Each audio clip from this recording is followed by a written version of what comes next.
Assalamualaikum warahmatullahi wabarakatuh. Perkenalkan, nama saya Fania Nur Utami dengan nomor referensi 18 dan dengan NIM 141062012.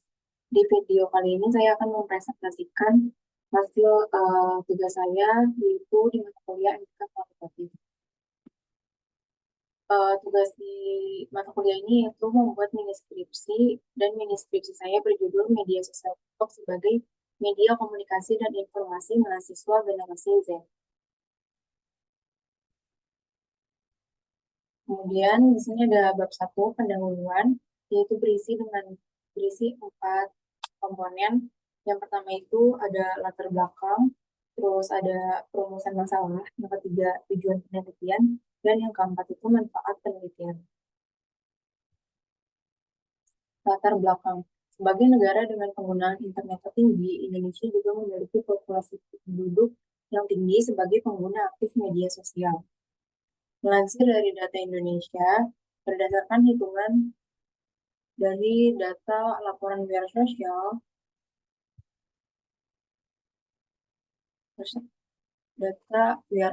pada Januari 2023 menunjukkan jumlah penggunaan media sosial di Indonesia mencapai 60,4% dari populasi dalam negeri atau tepatnya sebanyak 167 juta pengguna aktif bermedia sosial.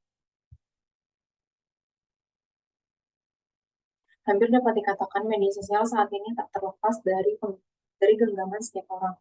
Dengan intensitas penggunaan yang tinggi, Indonesia juga termasuk dalam 10 besar pengguna media sosial tertinggi, peringkat ke-10 di dunia dengan waktu 3 jam 18 menit setiap harinya untuk bermain media sosial.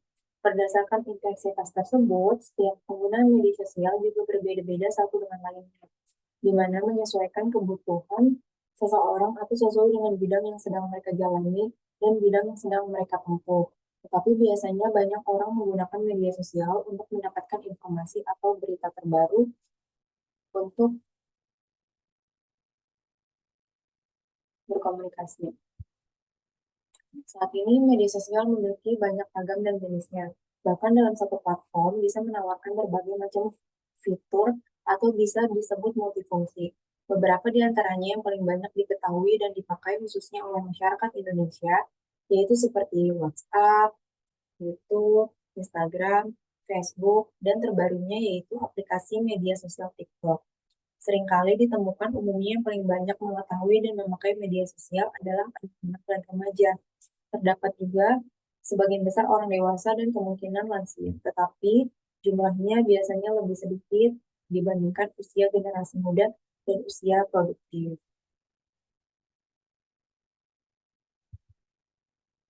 Pada usia generasi muda, khususnya generasi Z, sangat wajar jika dominasi dari mereka yang paling banyak menggunakan media sosial. Bahkan sangat update terhadap perkembangan dan cara penggunaan media sosial. Demikian karena generasi Z adalah generasi pertama yang lahir berdampingan dengan teknologi. Selain itu, sebagai salah satu manfaat utama media sosial untuk berkomunikasi, generasi Z juga membutuhkannya dalam hal edukasi dan pendidikan terutama pada mahasiswa. Keadaan ini juga didukung pada saat awal terjadinya penyebaran wabah pandemi COVID-19. Pandemi juga menjadi awal momen di mana menunjukkan tren penggunaan media sosial TikTok. TikTok adalah aplikasi yang menawarkan penggunanya untuk membuat, berbagi, dan mengonsumsi konten yang berbentuk video pendek atau disebut short video. Tersedia sejak tahun 2017, TikTok adalah media sosial versi internasional dari aplikasi saudaranya yaitu bernama Douyin dari negara Cina. Penggunaan aplikasi TikTok mulai menyebar ke segala kalangan sesuai dengan kepentingan dan alasan pada setiap orang. TikTok kemudian disadari menjadi kemudahan banyak orang, khususnya mahasiswa sebagai generasi Z untuk mengakses berbagai komunikasi dan informasi di Indonesia. Penelitian ini berfokus untuk mengetahui bagaimana penggunaan aplikasi TikTok sebagai salah satu media sosial untuk melakukan dan menunjang komunikasi dan informasi pada mahasiswa sebagai generasi Z. Kemudian di sini ada perumusan masalahnya. Yang pertama, apakah media sosial TikTok digunakan sebagai media komunikasi dan informasi oleh mahasiswa generasi Z? Yang kedua, komunikasi dan informasi apa yang diperlukan oleh mahasiswa generasi Z dalam penggunaan media sosial TikTok. Yang ketiga, bagaimana penggunaan media sosial TikTok sebagai media komunikasi dan informasi mahasiswa generasi Z. Terus kemudian ada tujuan penelitian. Yang pertama, untuk mengetahui penggunaan media sosial TikTok sebagai media komunikasi dan informasi oleh mahasiswa generasi Z. Yang kedua, untuk mengetahui komunikasi dan informasi yang diperlukan oleh mahasiswa generasi Z pada penggunaan media sosial TikTok. Yang ketiga, untuk mengetahui bagaimana penggunaan media sosial TikTok sebagai media komunikasi dan informasi mahasiswa generasi Z. Selanjutnya ada manfaat penelitian. Secara akademis, dari penelitian ini diharapkan bisa untuk memperkaya tentang kajian studi ilmu komunikasi, khususnya pada bahasan new media sebagai turunan dari komunikasi massa, yaitu mengenai penggunaan media sosial sebagai media komunikasi dan informasi pada mahasiswa sebagai generasi Z. Kemudian, secara praktis, dari penelitian ini diharapkan bisa menambah pengetahuan dan wawasan bagi mahasiswa, khususnya yang termasuk generasi Z dalam penggunaan media sosial TikTok sebagai media untuk berkomunikasi dan mengundang informasi sesuai dengan kebutuhan masing-masing. Kemudian di sini ada bab 2 landasan teori. Terdiri dari 3 hal, yaitu ada konsep, literatur review, dan variabel. Nah, di sini ada konsep, yaitu komunikasi massa. Konsep dalam penelitian ini adalah komunikasi massa. Menurut Wright, komunikasi massa tidak didefinisikan dalam hal pencapaian teknologi, tetapi sebaliknya bahwa komunikasi massa adalah jenis khusus komunikasi sosial yang di dalamnya terdapat karakteristik khas audiens, pengalaman komunikasi, dan komunikator. Dalam hal ini, audiens dipandang dengan jumlah yang relatif besar, heterogen, dan anonim pada sumbernya. Pada prosesnya, komunikasi massa terjadi pada publik dan berlangsung cepat dan mudah berlalu. Komunikasi massa erat kaitannya dengan media massa sebagai sarana untuk menyampaikan sebuah informasi. Berbeda dengan lainnya, komunikasi massa tidak dilakukan secara tatap muka antara satu dengan lainnya, melainkan melalui sebuah media, yaitu media massa. Media massa yang digunakan juga ada banyak jenisnya, seperti media cetak, contohnya koran dan majalah, media elektronik, contohnya televisi dan radio, dan internet, contohnya media sosial dan platform online lainnya. Selanjutnya, ini ada teori dari media massa. Teori yang pertama yaitu model jarum hipodermik yang menunjukkan bahwa aliran informasi secara langsung akan diterima oleh penerima informasinya. Dalam pandangan teori ini, setiap audiens akan menerima pesan langsung dari media tertentu. Teori ini menjelaskan bahwa injeksi dari suntikan informasinya dinilai sangat kuat untuk mengetahui penerima dalam beberapa cara. Lebih jauh, teori ini juga menilai bahwa informasi media massa memiliki efek yang hampir magis atau menyihir seseorang karena pengaruhnya yang besar. Selain itu, ada juga kemungkinan potensi menjadi berbahaya kepada audiens. Selanjutnya ada teori two-step model. Teori selanjutnya ini adalah model aliran dua arah. Teori ini muncul berdasarkan penelitian Lazarsfeld dari pemungutan suara kampanye Presiden Amerika Serikat tahun 1940. Temuan Lazarsfeld dan lainnya menunjukkan bahwa ada orang-orang yang memberikan pengaruh sangat kuat terhadap suatu kelompok di tempat itu berada. Seseorang seperti itu dalam teori ini disebut sebagai pemimpin opini. Pemimpin opini tersebut berasal dari tingkat sosial, tingkat ekonomi, atau juga jabatan atau pekerjaan. Maka dari itu, dalam berbagai tingkat atau lapisan masyarakat terdapat pemimpin opininya tersendiri. Jadi menurut teori ini, prosesnya adalah dari banyaknya kesempatan informasi yang disampaikan oleh media massa kepada pemimpin opini, kemudian barulah dari pemimpin opini tersebut kepada orang lain dalam suatu populasi. Teori selanjutnya yaitu teori uses and gratification. Teori atau yang disebut sebagai teori penggunaan dan kepuasan media, yang menunjukkan bagaimana sumber media dan sumber komunikasi interpersonal melayani fungsi yang sama, yaitu untuk menghubungkan setiap orang.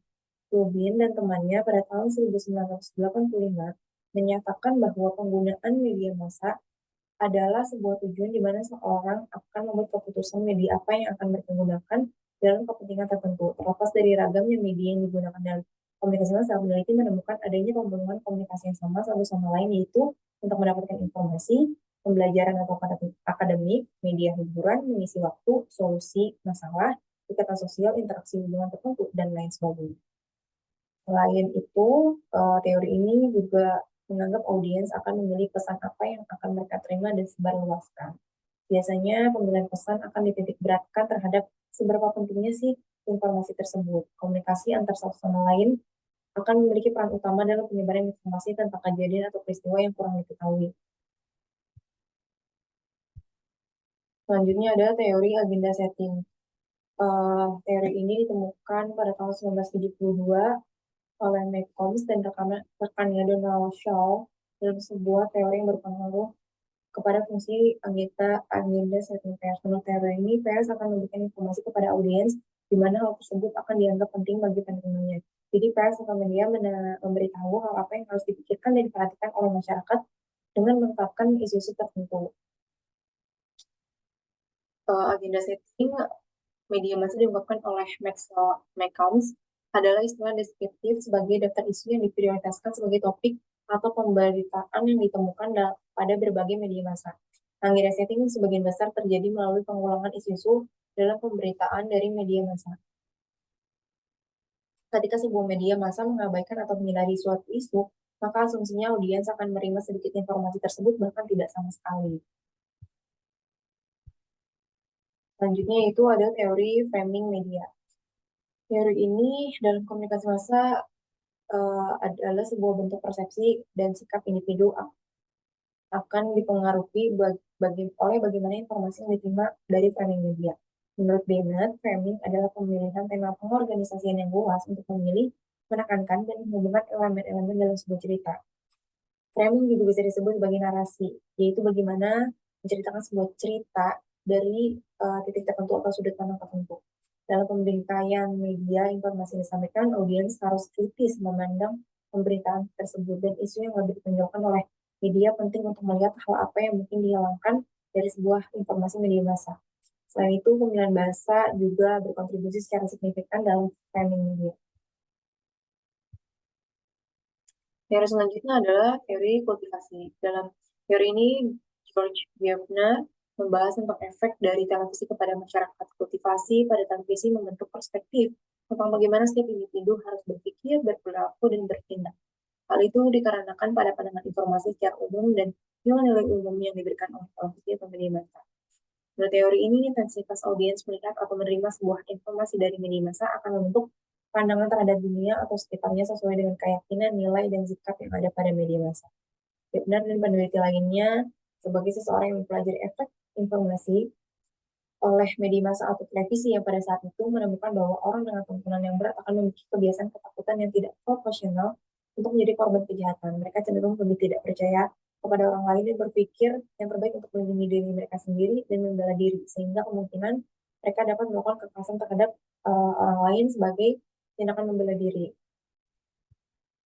Tapi menurut Gardner, bukan hal itu yang menjadi fokus permasalahannya, tetapi bagaimana pandangan yang dibentuk oleh media massa yang tidak meyakinkan dapat mempengaruhi sikap seseorang terhadap orang lain. Selanjutnya di bab 1 ini ada variabel. Variabel ini di penelitian ada satu, yaitu media sosial TikTok sebagai media komunikasi dan informasi. Media sosial adalah produk dari perkembangan teknologi yang berbentuk sebuah platform untuk berinteraksi dan bertukar informasi. Media sosial sebagai ruang untuk berkomunikasi memberikan akses kemudahan kepada penggunanya, yaitu dapat digunakan tanpa terbatas ruang dan waktu sehingga memberikan keleluasaan terhadap penggunanya. Media sosial lebih besar memberikan dampak positif kepada penggunanya, yaitu keuntungannya dapat memberikan komunikasi, mencari dan mengakses informasi, mengembangkan relasi, dan menambah pertemanan. Media sosial juga hadir dalam berbagai macam jenisnya. Yang paling banyak digunakan itu ada TikTok, Instagram, WhatsApp, YouTube, Twitter, dan lain sebagainya.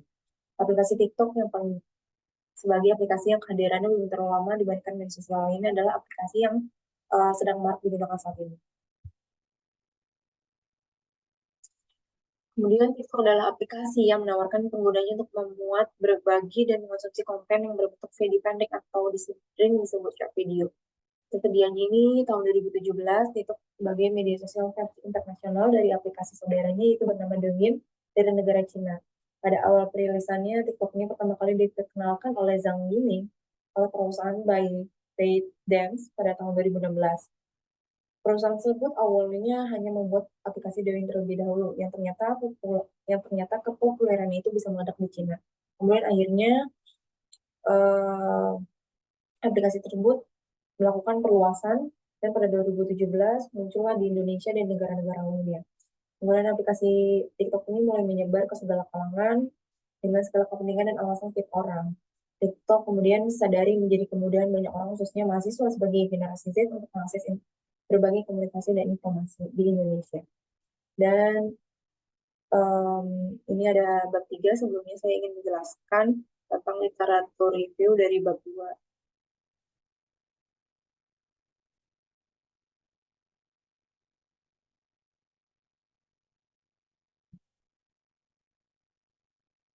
Nah, ini ada literatur review 10 jurnal yang relevan dengan penelitian ini.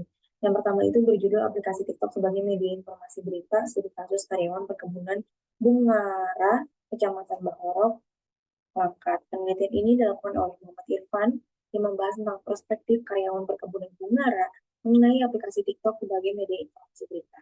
Penelitian ini adalah penelitian kualitatif dengan pendekatan deskriptif. Dalam upaya pengumpulan data dilakukan dengan wawancara, pengamatan, dokumentasi bersama beberapa karyawan perkebunan Bungara. Lokasinya itu di desa perkebunan Bungara, Kecamatan Baroko, Kabupaten Langkat, Provinsi Sumatera Utara. Berdasarkan hasil yang pada pembahasan di penelitian ini menyatakan bahwa aplikasi TikTok memiliki fitur yang lengkap dan mudah untuk dioperasikan, sehingga diminati berbagai kalangan. Kemudian aplikasi TikTok juga bisa untuk hiburan, tetapi bisa juga untuk informasi berita. Tetapi di samping itu, penelitian ini menyatakan bahwa TikTok juga sebagai media informasi memiliki kelemahan, yaitu terbatasnya durasi dan informasi yang disampaikan, sehingga tidak bisa dijadikan sebagai informasi utama, serta informasinya banyak yang tidak valid, bahkan memuat berita hoax. Pertama dari penelitian ini yaitu penggunaan TikTok yang diminati oleh berbagai kalangan sebagai media hiburan dan media informasi. Perbedaannya yaitu dalam penelitian ini membahas yang menemukan kelemahan dari penggunaan aplikasi TikTok dalam penyampaian informasinya. Kemudian ada jurnal yang kedua yaitu berjudul Pengelolaan Konten TikTok sebagai Media Informasi.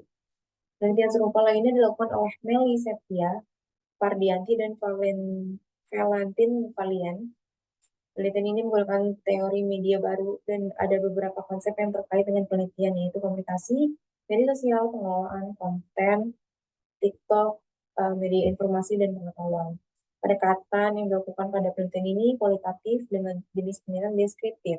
Teknik pengumpulan datanya, wawancara dalam observasi partisipan, analisis data yang dilakukan. Kemudian untuk analisis datanya itu menggunakan key informant sebagai konten kreator TikTok bernama Benjamin dengan nama akun Ibenma, serta informan tim pemilik akunnya. Kemudian hasil yang ditemukan pada penelitian ini yaitu unsur-unsur komunikasi, yaitu sumber pesan, media, penerimaan, efek, dan umpan balik sangat dibutuhkan dalam pengelolaan TikTok. Demikian karena TikTok sebagai media informasi, sehingga unsur tersebut sangat bermanfaat pada proses penyampaian konten sehingga tercipta komunikasi efektif. Kemudian, sebagai bentuk evaluasi dan analisa dari konten yang sudah dipublikasi, supaya tetap berkualitas dan konsisten, maka penting juga untuk memperhatikan feedback atau umpan balik dari audiens sebagai indikasi dan tolak ukur keberhasilan konten. Persamaan dari penelitian ini yaitu membahas tentang pengelolaan konten TikTok untuk media informasi harus memperhatikan unsur-unsur komunikasi supaya efektif kepada audiens. Dan untuk perbedaannya yaitu penelitian ini membahas TikTok sebagai media hiburan dari sisi pengelolaan kontennya saja. Selanjutnya, judul yang ketiga itu adalah hubungan media sosial sebagai alat komunikasi dengan kebahagiaan lanjut usia di Indonesia. Penelitian ini dilakukan oleh Rahmawati Madani dan Oktaviani Purnamasari, bertujuan untuk mendeskripsikan hubungan antara penggunaan media sosial sebagai alat komunikasi pada lansia dengan keberlanjutan lanjut usia di Indonesia. Penelitian ini menggunakan survei, kemudian hasil yang ditemukan pada penelitian ini yaitu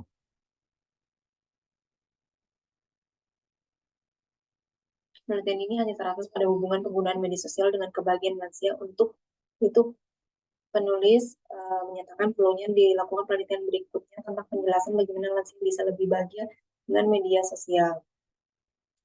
Berdasarkan data yang ada di penelitian ini juga diketahui bahwa ternyata lansia yang menggunakan internet lebih bahagia 88% dibandingkan lansia yang bukan pengguna media sosial.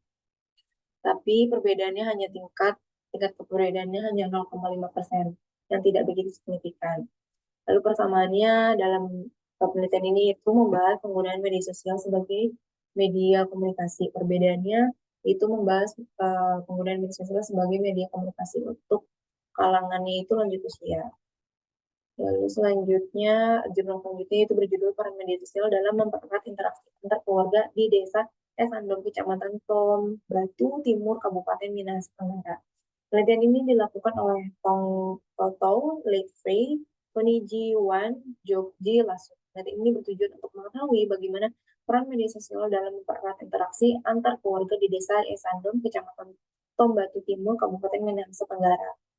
Penelitian ini menggunakan penelitian kualitatif, pengumpulan datanya dengan wawancara, observasi, dan dokumentasi. Selanjutnya, untuk hasil yang ditemukan, yaitu media sosial memiliki peran yang sangat penting ternyata dalam kehidupan masyarakat di Desa Esandom, Kecamatan Tombatu Timur, Kabupaten Minahasa Tenggara, sebagai sarana komunikasi yang sangat diminati oleh pada desa tersebut, didukung oleh ketersediaan jaringan internet dan smartphone yang cukup memadai, dan juga peningkatan penggunaan media sosial cenderung meningkat karena digunakan untuk tujuan yang positif. Perannya sangat besar untuk menunjang interaksi antar masyarakat, mempererat interaksi, serta mempermudah interaksi satu sama lain. Untuk persamaannya itu membahas tentang media sosial sebagai media untuk menunjang interaksi, mempererat interaksi, dan mempermudah interaksi satu sama lain. Perbedaannya yaitu penggunaan media sosial yang itu untuk menunjang interaksi, mempermudah interaksi, dan mempererat interaksi, tetapi dari sisi berbagai kalangan khususnya pada keluarga.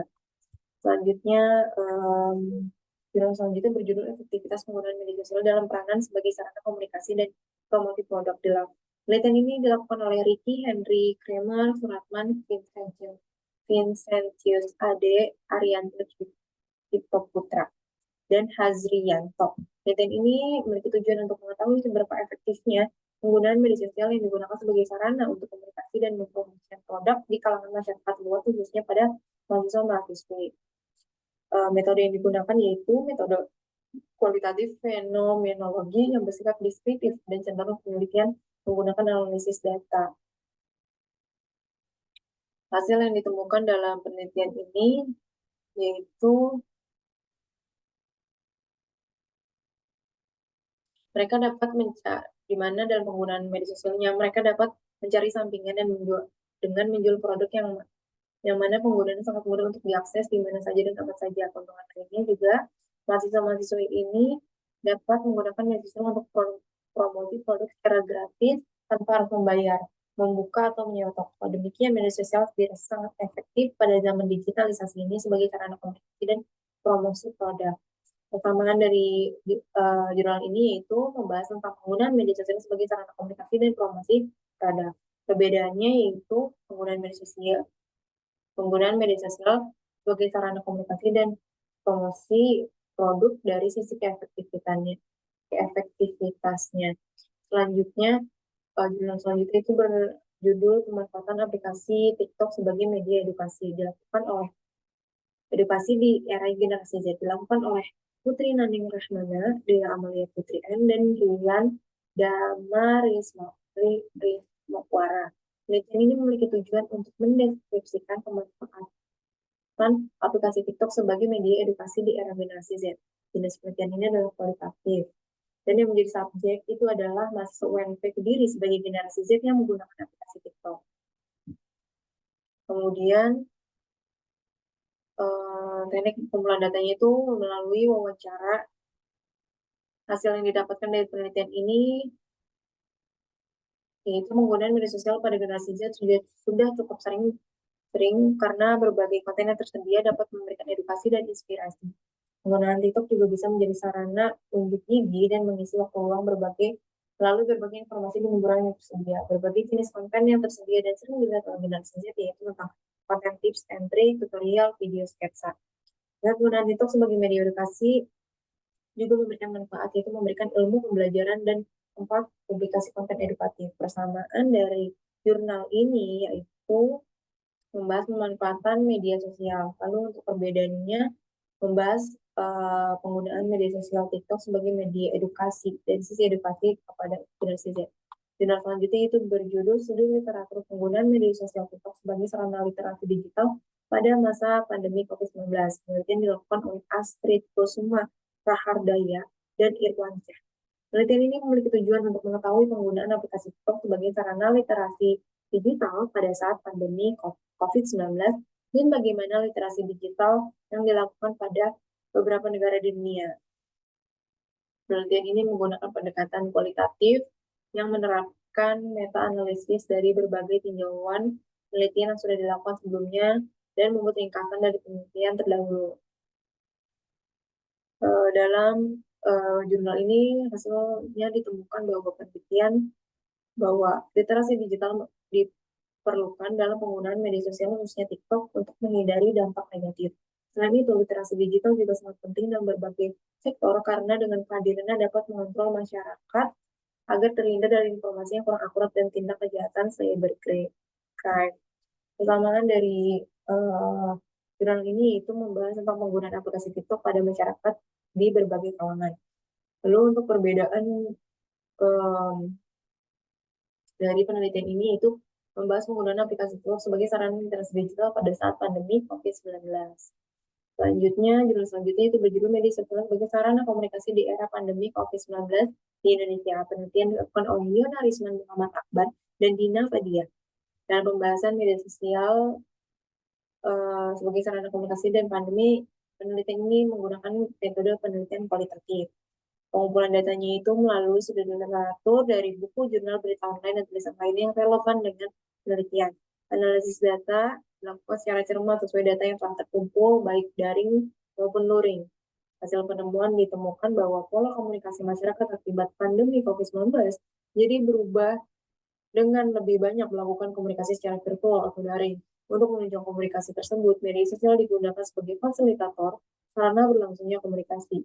Keragaman aktivitas masyarakat dalam menggunakan media sosial juga meningkat karena perubahan yang awalnya luring menjadi daring dan dalam penggunaan dan pemilihan aplikasi media sosial menyesuaikan kebutuhan dan manfaat yang ingin didapatkan oleh masyarakat.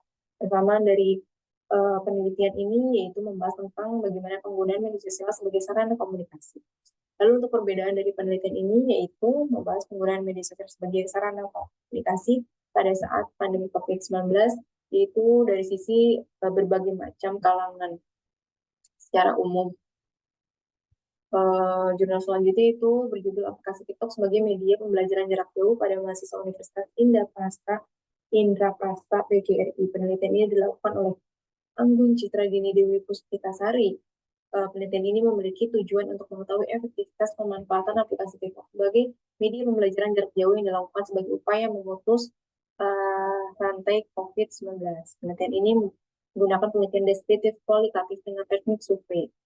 Lalu, hasil yang ditemukan dalam penelitian ini bahwasannya ada 85,24% guru merasakan manfaat dari TikTok, tetapi ada faktor kendala dalam proses pembelajaran tersebut, yaitu seperti kualitas internet kurang stabil, sehingga aplikasi TikTok selama masa pandemi COVID-19 dirasa cukup efektif sesuai dengan hasil presentasi kuesioner yang rata-rata di atas 80%.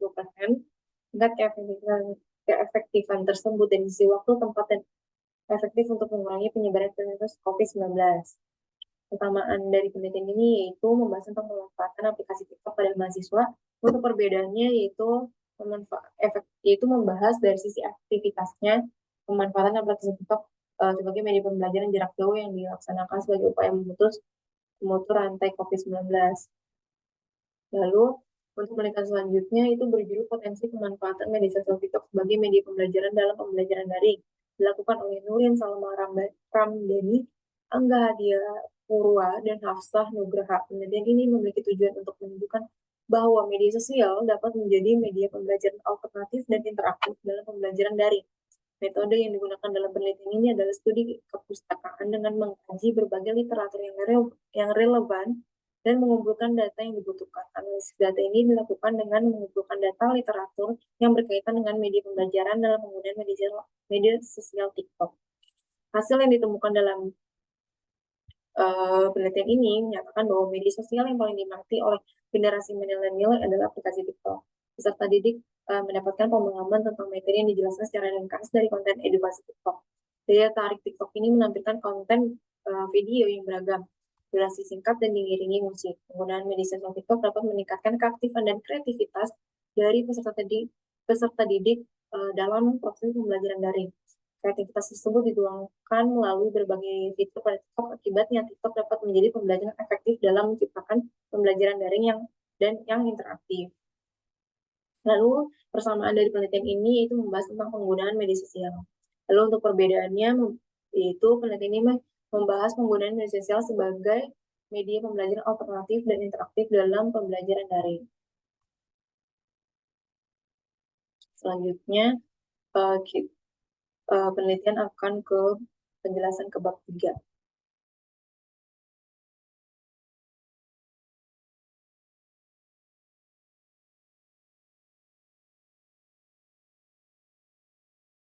Selanjutnya itu bab 3, metode penelitian. Di sini yang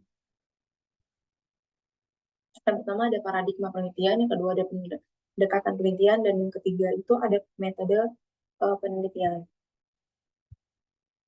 Yang pertama paradigma penelitian. Pendekatan penelitian ini menggunakan interpretatif. Menurut Watson dan Billings dan Danner tahun 2005, interpretatif posisinya memberikan lensa atau perspektif yang merasap pada semua aspek proyek penelitian kualitatif. Dalam interpretasi, partisipan mewakili sebuah kelompok yang kurang terwakili atau terpinggirkan.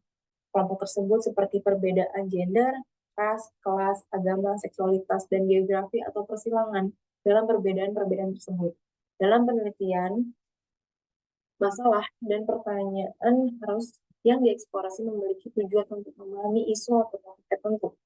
Untuk prosedur penelitian harus menekankan sikap interpretatif, yaitu mulai dari pengumpulan data, analisis data, dan penyajian materi dan standar evaluasi dan etika. Dalam proses pengumpulan data, peneliti lebih mengedepankan sikap menghormati partisipan dan tempat penelitian. Kemudian peneliti akan memberikan timbal balik melalui pemberian atau membayar kembali kepada mereka yang berpartisipasi dalam penelitian.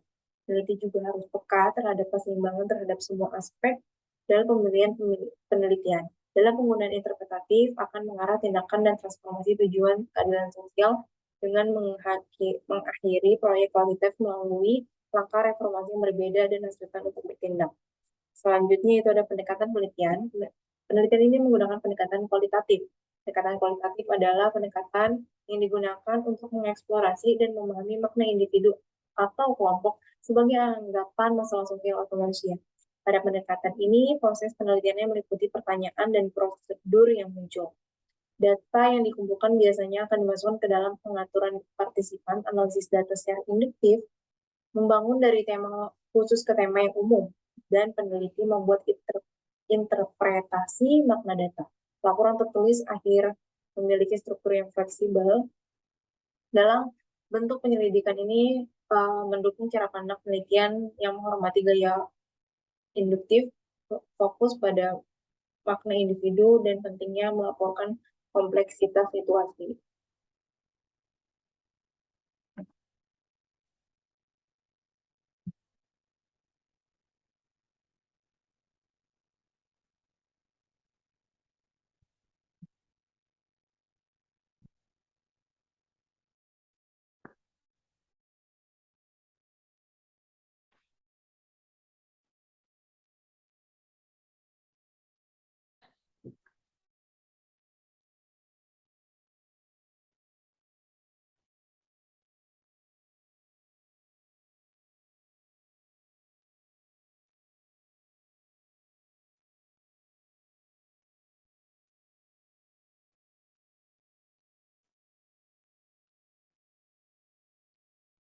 Selanjutnya yaitu metode penelitian. Metode pengumpulan data penelitian ini yaitu wawancara dan observasi. Wawancara adalah percakapan yang dipandu dan bertujuan antara dua orang atau lebih. Wawancara kepada responden adalah pengumpulan data yang banyak digunakan dalam penelitian bisnis dalam upaya mendapatkan informasi pada masalah kepentingan. Observasi adalah teknik pengumpulan yang berguna dan alami tentang tindakan dan perilaku. Pengamatan melibatkan pergi ke lapangan untuk mengamati apa yang dilakukan objek dan subjek. Observasi yang dilakukan untuk menggambarkan, menganalisis, dan menafsirkan sesuai dengan apa yang dilihat. Observasi meliputi pengamatan, pencatatan, analisis, dan interpretasi yang terencana atas perilaku, tindakan, atau cara. Kemudian ada metode pengukuran data, yaitu keabsahan atau validity.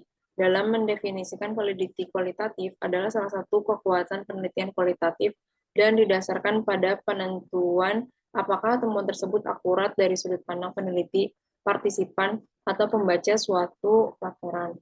Banyak istilah dalam literatur kualitatif yang membahas validitas seperti kepercayaan, keaslian, dan kredibilitas. Dan ini adalah topik yang paling banyak dibahas. Dalam beberapa prosedur validity perspektif prosedural yang direkomendasikan untuk proposal penelitian adalah mengidentifikasi dan mendiskusikan atau lebih strategi yang tersedia untuk memastikan keakuratan temuan. Ada 8 strategi utama disusun dari yang paling sering digunakan dan paling mudah diterapkan hingga yang digunakan sesekali dan lebih sulit diterapkan sebagai berikut.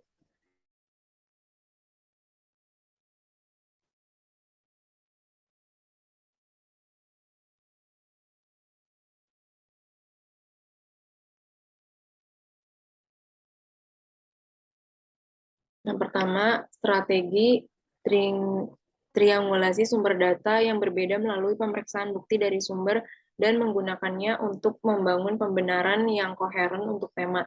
Jika tema ditetapkan berdasarkan konvergensi beberapa sumber data atau perspektif dari partisipan, maka proses ini dapat diklaim sebagai penambah validitas penelitian. Yang kedua, strategi pengecekan anggota untuk menentukan keakuratan temuan kualitatif dengan mengembalikan laporan akhir atau deskripsi atau tema spesifik kepada peserta dan menentukan apakah peserta ini merasa akurat. Yang ketiga, strategi deskripsi yang kaya dan tebal untuk menyampaikan temuan.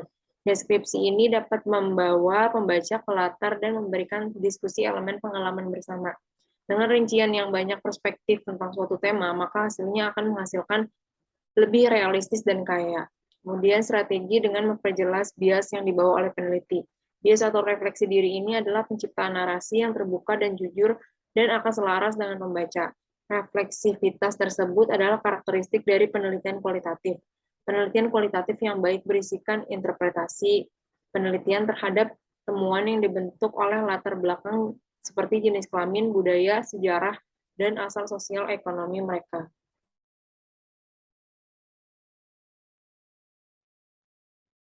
Kemudian, strategi dengan menyajikan informasi negatif atau diskrepan yang bertentangan dengan tema. Realitas terdiri dari berbagai perspektif yang tidak selalu searah.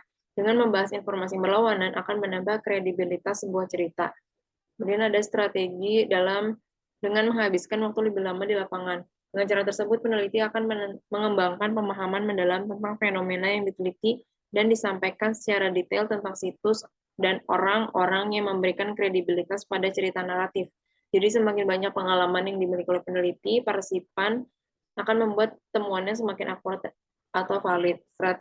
Kemudian strategi peer debriefing untuk meningkatkan akurasi akun. Dalam proses tersebut akan melibatkan seseorang atau seorang peer debriefing dalam meninjau dan mengajukan pertanyaan studi kualitatif sehingga laporan akan beresonansi dengan orang lain selain peneliti.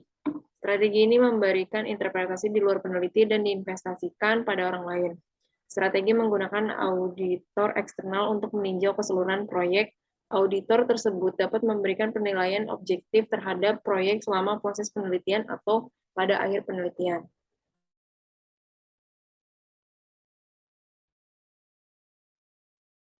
Kemudian di sini ada reliability coding, yaitu reliabilitas.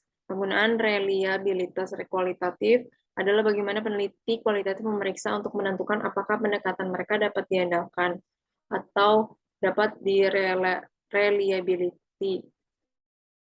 Yen 2009 menyarankan bahwa peneliti kualitatif perlu mendokumentasikan prosedur studi kasus mereka dan mendokumentasikan sebanyak mungkin adalah sebagai langkah prosedur. Dia juga merekomendasikan untuk menyiapkan protokol dan database studi kasus yang terperinci sehingga orang lain dapat mengikuti prosedurnya. Gibbs 2007 menyarankan beberapa prosedur reliabilitas kualitatif. Pertama, yaitu memeriksa transkrip untuk memastikan tidak mengandung kesalahan yang jelas dibuat selama transkrip. Kedua, memastikan tidak adanya penyimpangan dalam definisi kode pergeseran makna kode selama proses pengkodean. Ketiga, mengkoordinasi komunikasi di antara pembuat kode dengan dokumentasi secara teratur, segala temuan, dan dengan berbagai analisis. Keempat, mengembangkan kode pemeriksaan dan silang dengan membandingkan hasil yang diturunkan independen. Mills dan Haberman merekomendasikan bahwa konsistensi pengkodean harus sesuai dengan setidaknya 80% dari waktu untuk reliabilitas kualitatif yang baik. Di sini ada metode analisis data. Analisis data di kualitatif bertujuan untuk membuat kesimpulan yang valid dari jumlah data yang terkumpul, dan seringkali sangat banyak. Menurut Mills dan Haberman, tahun 1994 menyatakan bahwa analisis data kualitatif meliputi reduksi data, penyajian data, dan penggambaran kesimpulan. Langkah pertama yaitu reduksi data, yaitu mengacu pada proses pemilihan, pengkodean, dan pengkategorian data. Tampilan data mengacu pada cara menyajikan data. Untuk membantu peneliti memahami data, harus memperhatikan pemilihan kutipan, matriks, grafik, atau bagan yang menggambarkan pola data-data. Tampilan data dengan cara tersebut dapat membantu kesimpulan berdasarkan pola dalam kumpulan. Data yang direduksi kemudian mengidentifikasi tahapan umum tersebut. Kualitatif bukanlah langkah demi langkah, melainkan proses linear yang terus-menerus dan iteratif. Kemudian di sini ada keterbatasan dan kelemahan penelitian. Dalam upaya mengumpulkan data penelitian menggunakan wawancara dan observasi, penelitian ini terkendala pada singkatnya atau keterbatasan waktu mendapatkan jawaban dari responden. Hal itu karena sampel penelitian ini adalah seorang mahasiswa aktif yang memiliki banyak kegiatan di dalam maupun luar kampus dan pekerjaan lainnya. Demikian, dalam penelitian ini tetap mengupayakan yang terbaik dalam mendapatkan jawaban dari responden sesuai dengan jumlah sampel yang sudah ditentukan sebelumnya. Kelemahan penelitian ini yaitu dalam upaya pengumpulan datanya dilakukan secara online, dikarenakan keadaan pandemi COVID-19 yang sampai saat ini secara keseluruhan masih belum efektif untuk dilakukan secara langsung atau luring. Selain itu, dalam pengumpulan data juga menyesuaikan kesediaan dari responden yang berkenan untuk dilakukan secara online melalui sebuah platform sesuai dengan kenyamanan dan pemilihan dalam memberikan sebuah informasi.